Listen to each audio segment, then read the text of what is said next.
हरे कृष्ण कृष्ण कृष्ण हरे हरे, हरे राम राम राम हरे हरे। हरे कृष्ण। इस भगवत पारायण कक्षा में जुड़े हुए सभी भक्तों को मेरा बहुत बहुत प्रणाम है। आज हम भगवत गीता जी के दूसरे अध्याय के 47वें श्लोक पर वार्ता करेंगे और उससे पहले हम करते हैं मंगलाचरण। ओम अज्ञानतिमिरान्धस्य ज्ञानाञ्जनशलाकया चक्षुरुन्मीलितं येन तस्मै श्रीगुरवे नमः। श्रीचैतन्यमनोभीष्टं स्थापितं येन भूतले स्वयं रूपः कदा मह्यं ददाति स्वपदान्तिकं। हे कृष्ण करुणा सिन्धु दीनबन्धु जगत्पते गोपेश गोपिका कांता राधा कांता नमस्तुते। तप्त कांचन गौरांगी राधे वृंदावनेश्वरी वृषभानुसुते देवी प्रणमामि हरिप्रिये। वाञ्छाकल्पतरुभ्यश्च कृपा सिन्धुभ्येव च पतितानां पावनेभ्यो वैष्णवेभ्यो नमो नमः। हरे कृष्णा कृष्ण कृष्ण हरे हरे, हरे राम राम राम हरे हरे।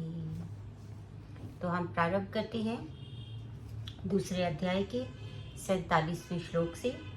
कर्मण्येवाधिकारस्ते मा फलेषु कदाचन मा कर्मफल हेतुर्भूः मा ते संगोऽस्तव अकर्मणः। अर्थात जो हमारा तुम्हें अपना कर्म तव अकर्मणा, तुम्हें अपने कर्म करने का अधिकार है, किंतु कर्म के फलों के तुम अधिकारी नहीं हो। तुम ना तो कभी अपने आप को अपने कर्मों का कर्ता मानो या कारण मानो और ना ही कर्म ना करने में कभी आसक्त हो। ये एक बहुत ही प्रसिद्ध जो श्लोक है वो भगवत गीता जी का है। तो आज हम थोड़ा इस पर विचार करते हैं। वास्तव में जो कर्म होते हैं उसकी 3 श्रेणियां होती हैं। एक होता है कर्म, एक होता है अकर्म और एक होता है विकर्म। अब ये क्या होता है? जो स्वकर्म है वो कौन सा कर्म है? वो स्वकर्म वो होता है जिसमें कि अपना जो स्वधर्म है, अर्थात जैसे अर्जुन है तो अर्जुन का जो क्षत्रिय धर्म है, वो क्षत्रिय धर्म क्या है कि वो युद्ध करे और क्षत्र से रक्षा करे, तो वो उसका स्वधर्म है, उसको हम कर्म कहते हैं।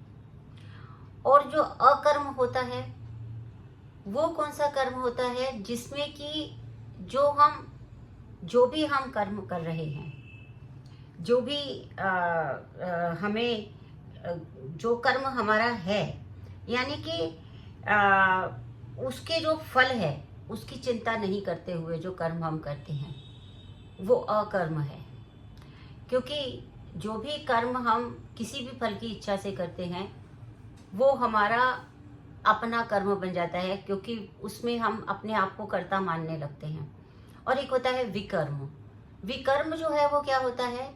विकर्म ऐसा होता है कि वो जो निंदित कर्म है, जो शास्त्र में जो कर्म कहे गए हैं उनके विरुद्ध जाकर जो किया जाता है वो विकर्म कहलाता है। अर्थात वो विगुणता लिए हुए कर्म होता है, वो विकर्म कहलाता है। तो 3 प्रकार के जो है वो यहाँ पर कर्म कहलाते हैं। अर्थात अधिकारी की सम्मति के बिना जो कर्म किया जाए। अधिकारी कौन है? भगवान है। भगवान जो नहीं चाहते हैं, भगवान क्या नहीं चाहते हैं? भगवान नहीं चाहते हैं कि हम अधर्म के रास्ते पे चलें। तो जो भगवान नहीं चाहते हैं, यदि वैसे कर्म हम करते हैं, यदि लोक गर्हित कर्म हम करते हैं जो समाज में निंदनीय है, जो शास्त्रों में निंदनीय बताए गए हैं, ऐसे कर्म यदि किए जाएं तो वो विकर्म कहलाते हैं। क्योंकि जो निर्धारित कर्म होते हैं उनकी भी एक प्रकार से 3 श्रेणियां हो जाती हैं। एक तो नित्य कर्म होते हैं। ये जो नित्य कर्म होते हैं वो क्या होता है कि फल की इच्छा के बिना जो शास्त्र के अनुसार किए जाते हैं, सतोगुण में रहते हुए किए जाते हैं, वो होते हैं नित्य कर्म। किंतु जो आपातकालीन कर्म जिनकी बात की गई है, वो आपातकालीन कर्म कौन से होते हैं, जो कि क्योंकि हम बंधन में बंधे हुए हैं। हमने पहले भी इस विषय पर विचार किया था कि जो हमारे पूर्व जन्मकृत कर्म होते हैं, उसके अनुसार ही हमें इस जन्म में प्रकृति मिलती है। अब वो प्रकृति जो होती है वो सात्विक, राजसिक, तामसिक हो सकती है। अब ये मुझे जो इस जन्म में प्रकृति मिली है, जो भी मिली है, सात्विक मिली है, राजसिक मिली है, तामसिक मिली है, जो भी प्रकृति मुझे मिली है वो मेरे पूर्व जन्मों के कर्मों के फलस्वरूप ही मिली है। और अब उसी गुण के अनुसार, जो गुण मेरे अंदर प्रधानता लिए हुए होगा, क्योंकि वास्तव में तो हम जानते हैं कि इस पूरी सृष्टि में, जितनी भी ये सृष्टि है, उस पूरी सृष्टि में वस्तुतः सब कुछ त्रिगुणात्मक है। क्योंकि भगवान भी जो हैं, यहाँ पर सत कार्यवाद का एक सिद्धांत होता है, अर्थात जो कारण में होता है वही कार्य में होता है। क्योंकि सत कार्यवाद के सिद्धांत के अनुसार जो कारण होता है वो अपना स्वरूप बदल के कार्य में परिवर्तित हो जाता है। कैसे? जैसे कि एक बीज होता है, यदि वो नीम का बीज है, सपोज मान लीजिए, तो वो क्या करता है, वो अपना पूरा स्वरूप बदल के नीम के वृक्ष के रूप में उपस्थित हो जाता है। तो जो कारण में होता है वही कार्य में आ सकता है, जो कारण में नहीं होता वो कार्य में नहीं आ सकता। यानी कहते हैं ना कि बोए पेड़ बबूल का तो आम कहाँ से हुए, ये कहावत है। इसका अर्थ क्या है कि स्वभाव से जिसमें जो पैदा करने की, जो उत्पन्न करने की शक्ति है, वो उसी को ही उत्पन्न कर सकता है, किसी दूसरे को उत्पन्न नहीं कर सकता। नीम का बीज नीम को ही उत्पन्न कर सकता है। तो जो कारण में है वो कार्य में है, ये सत्कार्यवाद का सिद्धांत है।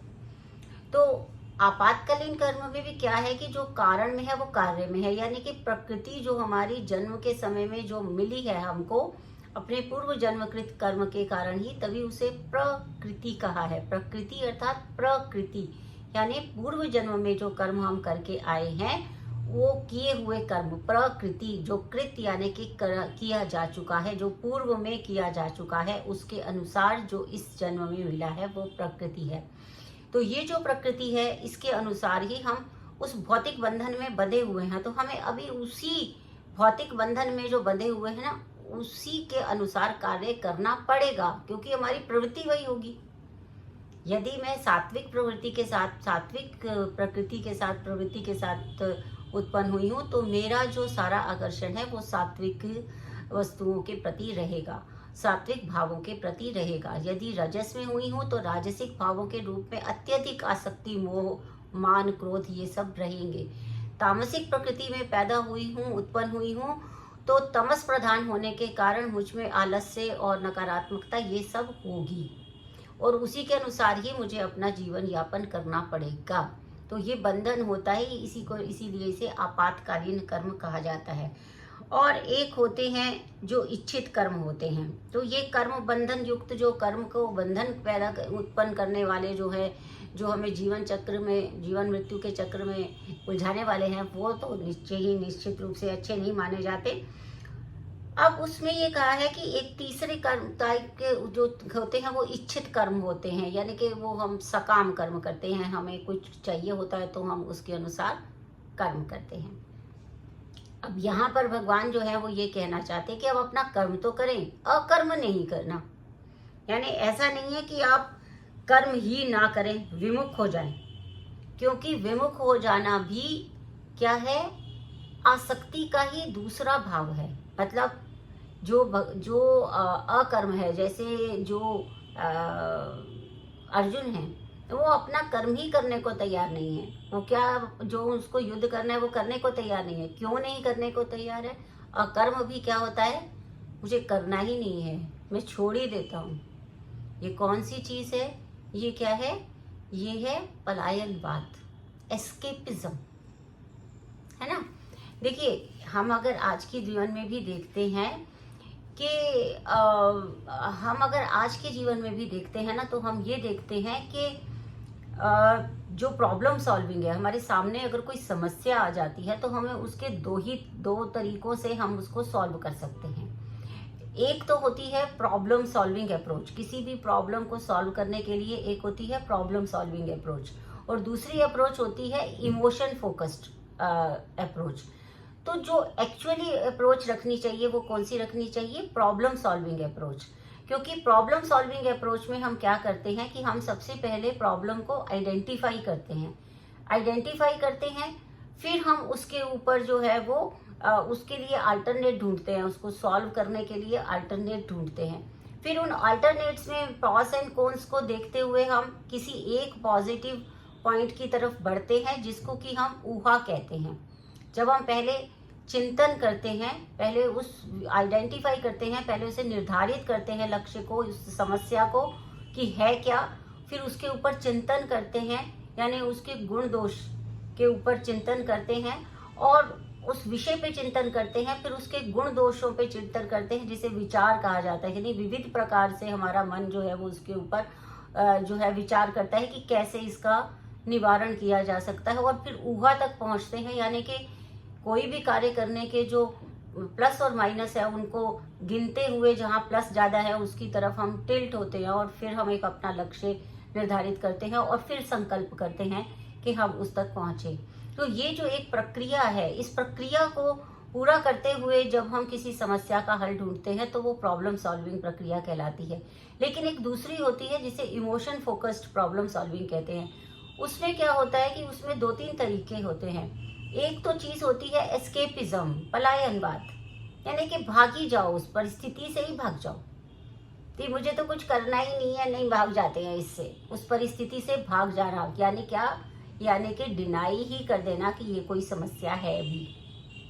डिनायल, एक डिनायल के मोड में रहना कि ये है ही नहीं कुछ समस्या, ऐसा तो कुछ है ही नहीं। जैसे देखते हैं ना, हम अगर हमें किसी के साथ कोई मनमुटाव हो जाता है और हम उसको दूर ही नहीं करना चाहते, हम उस विषय पे कुछ करना ही नहीं चाहते, हम उसको पॉइंट ऑफ डिस्कशन में लाना ही नहीं चाहते, तो हम क्या कहते हैं? नहीं, कोई बात नहीं है, कुछ नहीं है, सब ठीक तो है, नॉर्मल है, कुछ है, हुआ ही नहीं है। तो ये जो कुछ हुआ ही नहीं है लेकिन वो है, उसके कारण जो संबंध है वो खराब हो जाते हैं, क्योंकि वो बाहर भी नहीं आ पा रहा है, वो उसको कभी भी विमर्श में भी नहीं लिया गया है, तो उसका कभी कोई जो है वो समाधान भी नहीं निकलेगा। तो वहां पर क्या है, पहली चीज क्या किया? वो उपेक्षा कर दी, डिनायल कर दिया, नहीं है कुछ भी ऐसा, सब सही है, तो भी वो समस्या दूर नहीं हुई। ये इमोशन फोकस्ड है, पलायनवादिता, एस्केपिज्म।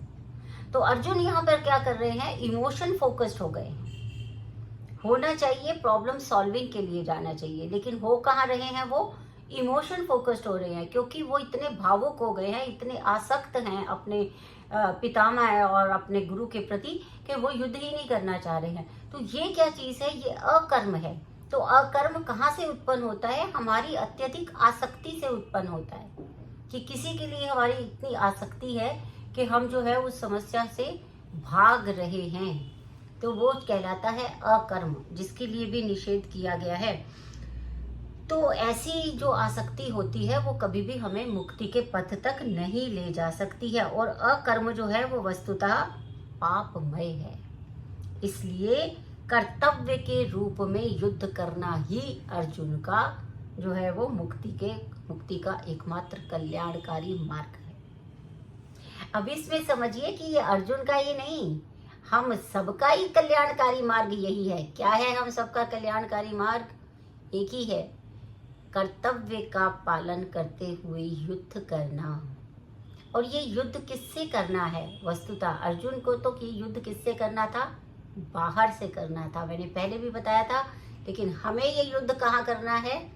अंदर करना है ये युद्ध, क्योंकि हम भी बहुत प्रकार की आसक्तियों में उलझे रहते हैं, जिसके कारण हम अपने कर्तव्यों का भली प्रकार से निर्वहन नहीं कर पाते हैं। तो इसलिए जो ये है, अकर्म और विकर्म से बचना है और कर्म करना है, अर्थात कर्तव्य के रूप में जो भी युद्ध आएगा, जो भी संघर्ष आएगा, उसको कर्तव्य समझकर करते जाना है। ये इसका जो है वो प्रमुख विषय है। और फिर उसके बाद क्या कहते हैं? योगस्थः कुरु कर्माणि संगम त्यक्त्वा धनंजय सिद्ध्य सिद्धयोः समो भूत्वा समत्वं योग उच्यते। अर्थात हे अर्जुन, 48वां नंबर श्लोक है दूसरे अध्याय का, हे अर्जुन, जय अथवा पराजय की समस्त आसक्ति को त्याग कर समभाव से अपना कर्म करो, ऐसी समता योग कहलाती है। भगवान फिर से वही बात कह रहे हैं कि योग में स्थित होकर कर्म करें। और योग का अर्थ क्या है? योग का अर्थ है, जो ये इंद्रियां हैं हमारी सदैव चंचल रहती हैं, ये चंचल इंद्रियों को अपने नियंत्रण में, वश में ले आना और परमात्मा पे एकाग्र कर देना, यही योग होता है। और परम तत्व कौन है? भगवान है। परम तत्व पे सारी इंद्रियों को अपने विषयों से हटाकर कहाँ ले जाना है? परम तत्व पे ले जाना है। और भगवान ही परम तत्व हैं। और क्योंकि स्वयं भगवान अर्जुन को कह रहे हैं कि तुम युद्ध करो, अतः अर्जुन को उस युद्ध से कोई सरोकार, उसके फल से कोई सरोकार नहीं है, क्योंकि उसका सारा उत्तरदायित्व किसने उठा लिया है? भगवान ने उठा लिया है। तो यदि हम ऐसा सोचते हैं कि हम जो भी कर्तव्य कर रहे हैं, वो कर्तव्य करने से जो भी फल होगा उसमें हमारे कोई उत्तरदायित्व है ही नहीं, क्योंकि हम तो वही कर रहे हैं जो भगवान ने कहा है। अर्थात भगवान ने क्या कहा है कि शास्त्र के अनुरूप आचार और व्यवहार करना। सभी कुछ शास्त्रानुरूप आहार, शास्त्रानुरूप विहार और शास्त्रानुरूप ही आचार, ये सब यदि शास्त्रानुरूप किया जाता है, अर्थात भगवान के अनुरूप किया जाता है, तो कोई भी कर्म करने पर उसका जो भी फल होता है उसमें हमारा कोई लेना देना नहीं है। उसका सारा उत्तरदायित्व भगवान का है। यह सोचकर उसमें जय हो, पराजय हो, हानि हो, लाभ हो, उस पर कोई भी जो है वो प्रभाव हम पर नहीं पड़ता है। तो इसलिए कृष्ण के निर्देश का पालन करना ही वास्तविक योग है। और इसका अभ्यास किस विधि से किया जाता है? कृष्ण भावना अमृत विधि। कृष्ण भावना अमृत विधि क्या है कि प्रत्येक कार्य को ऐसा समझ के करना कि ये कार्य भी कृष्ण का, ये कर भी कृष्ण रहे हैं, तो इसे भोगेंगे भी कृष्ण ही। प्रत्येक कार्य में कृष्ण का स्मरण करते हुए, कृष्ण की इंद्रियों को तृप्त करने के उद्देश्य से किए गए सभी कार्य, अर्थात कृष्ण की भावना रूपी अमृत का पान किए हुए जो भी कर्म किए जाएंगे वो सभी सफल होंगे। इसमें क्या है, इस विधि में जो कृष्ण भावना अमृत विधि है, इसमें सबसे अधिक महत्वपूर्ण क्या है? अपने स्वामित्व का त्याग कर देना। स्वामित्व का त्याग हम कब कर पाते हैं? जब हम अपने अहम का त्याग कर देते हैं, जब हम अहंकार का त्याग कर देते हैं। जब तक हम अपने मिथ्या अहंकार से आगे नहीं बढ़ते। और ये अहंकार क्या है? देहात्म बुद्धि, कि मैं ये शरीर हूँ, यही सारा अहंकार है। इसी शरीर के कारण ही हम अहंकार करते हैं। तो इसलिए उसमें स्वामित्व का भाव त्यागना है और दासत्व का भाव स्वीकार करना है कि मैं नित्य सेवक हूँ कृष्ण का। और कृष्ण भावना अमृत करने में यानी कि यही विधि है कि जिसमें योग में स्थित हुआ जा सकता है। अब जैसे अर्जुन जो है वो वर्णाश्रम क्षत्रिय है, वर्णाश्रम धर्म का अनुयायी है। और विष्णु पुराण में कहा गया है कि वर्णाश्रम धर्म का एक ही कर्तव्य है और वो है विष्णु को प्रसन्न करना और कुछ भी नहीं। संसार में जो सारे लोग हैं सांसारिक, वो क्या करते हैं? अपनी इंद्रियों की तुष्टि करते रहते हैं।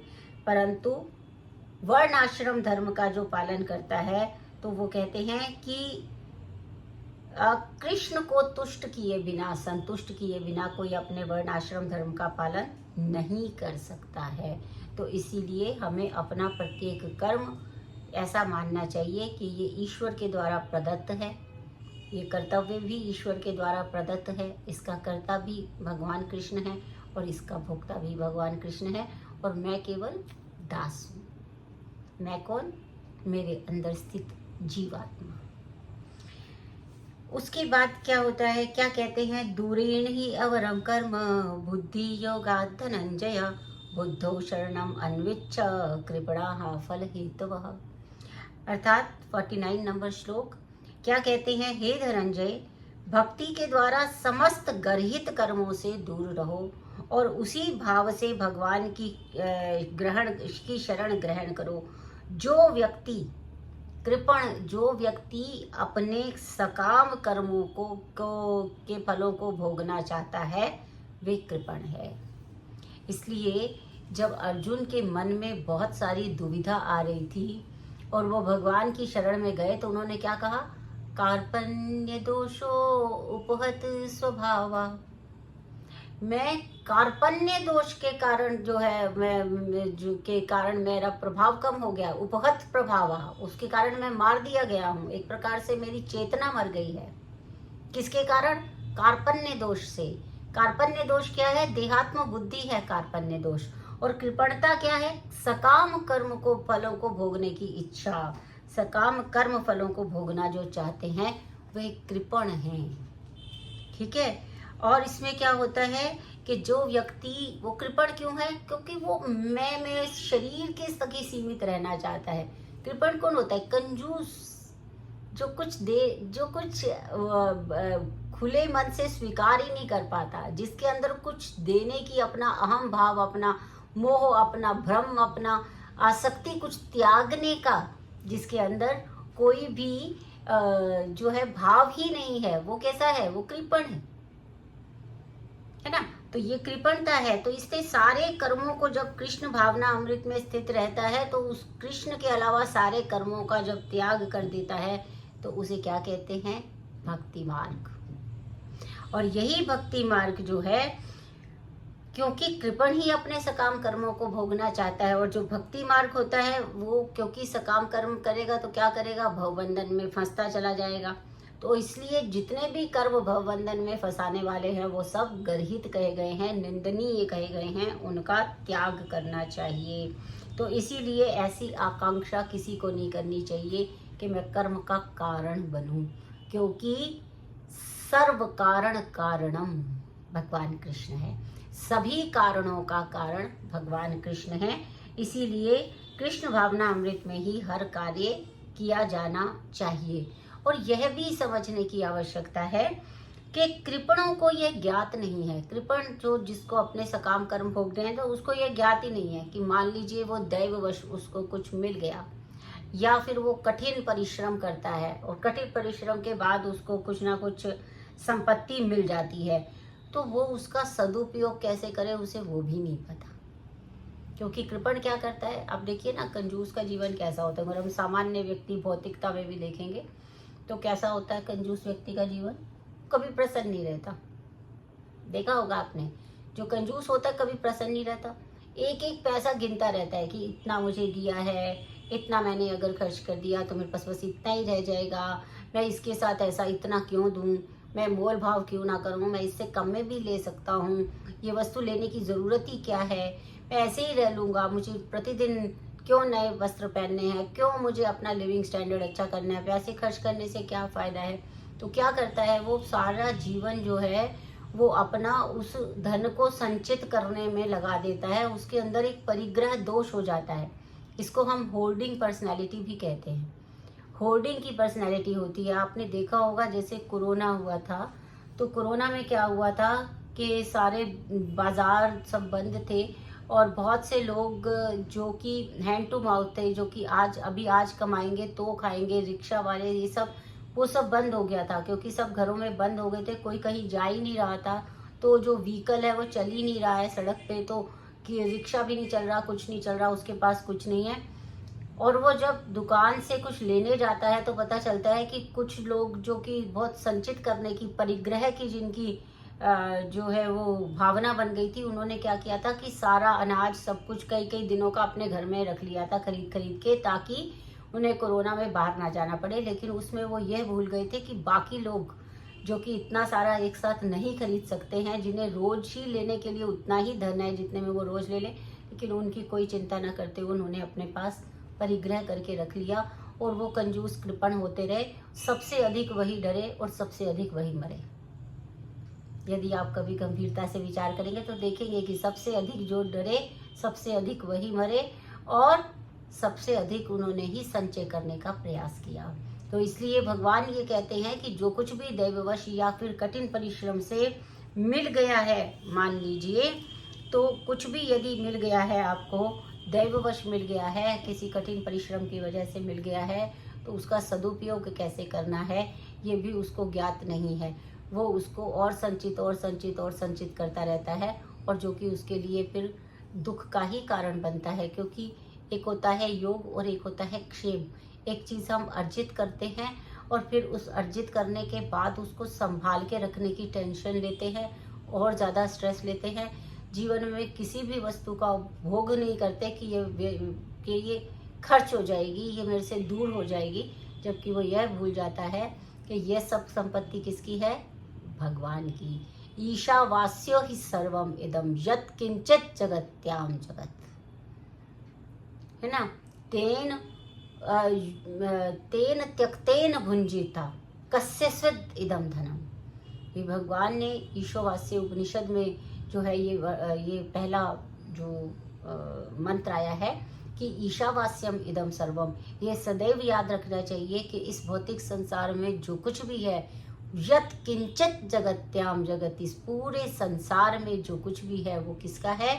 भगवान कृष्ण का है, और हम सब उसके दास हैं। और दास के रूप में उन्होंने ये हमें दे दिया है, किसी कर्म के कारण दे दिया होगा। तो उसका जो हमारी संपत्ति वो नहीं है। जब हम किसी भी भौतिक वस्तु को अपनी संपत्ति मानने लगते हैं, तभी हम लोभ, मोह, क्रोध, भय, इन सब का जो है वो पात्र बनते हैं। यदि हम ऐसा मान लेते हैं कि ये जो संपत्ति है ये मेरी नहीं है, ये भगवान के द्वारा मुझे प्रदान की गई है, इसीलिए मुझे इसका सदुपयोग कर लेना चाहिए। जब हम इस भाव में आ जाते हैं तो हम इस भौतिक संसार में रहते हुए भी प्रसन्नचित्त और एकाग्र रह सकते हैं। तो आइए हम सब प्रार्थना करें ईश्वर से कि वो हमें और प्रेरणा दे और वो हमारा संबल बढ़ाए, ताकि हम अकर्म और विकर्म से दूर होकर भगवान की इच्छा से जो कार्य, जो शास्त्र विहित कार्य हैं, उनको करते रहें। और सदैव इस बात का ध्यान रखें कि कर्मण्येवाधिकारस्ते मा फलेषु कदाचन। जो कर्म हम करते हैं उसका करने का अधिकार है, यानी कि हमें अनुभव लेने का अधिकार तो दिया गया है। अनुभव लीजिए, जो भी अनुभव लेना है लीजिए, पर उसका फल क्या होगा उसका अधिकार जो है वो जीव को नहीं है। जीव कार्य करने के लिए स्वतंत्र है, परंतु उससे होने वाले परिणाम के लिए स्वतंत्र नहीं है। इसीलिए आसक्ति विहीन होकर अनासक्त भाव से अपने कर्तव्य को पूरा करते रहना ही जीवन में जो प्रसन्नता का एकमात्र उपाय है, और साथ ही इस भव सागर से मुक्ति पाने का भी एकमात्र उपाय यही है कि अपने कर्मों को भगवान कृष्ण के चरणों में समर्पित कर दिया जाए, और जो कुछ भी हमें प्राप्त है वह यह मानकर उसका उपभोग किया जाए कि यह संपत्ति भगवान की है, इस देह की नहीं है, ये उस जीव की है जो भगवान का शाश्वत अंश है। तो अगले श्लोक से अगली क्लास में हम विमर्श करेंगे। तब तक के लिए आप पढ़ते रहिए भगवद गीता, क्योंकि यह ग्रंथ ऐसा है जो हमारी सभी समस्याओं को दूर करने का एक अचूक उपाय बताने वाला ग्रंथ है, और स्वयं भगवान के मुख से निकला है, इसलिए इसे अपौरुषेय भी कहते हैं। अर्थात जो पुरुष की शक्तियों से परे का विषय है, उसका उपदेश इस भगवद गीता जी में किया गया है। तो पूर्ण श्रद्धा के साथ हम भगवद गीता जी का पठन पाठन अध्ययन करें और श्रवण करें, मनन करें, निधिध्यासन करें, तभी हम भगवद गीता के सार को प्राप्त कर सकेंगे। आप मेरे साथ इस यात्रा में जुड़े हैं, इसके लिए मैं आपका पुनः पुनः आभार व्यक्त करती हूँ। हरे कृष्णा।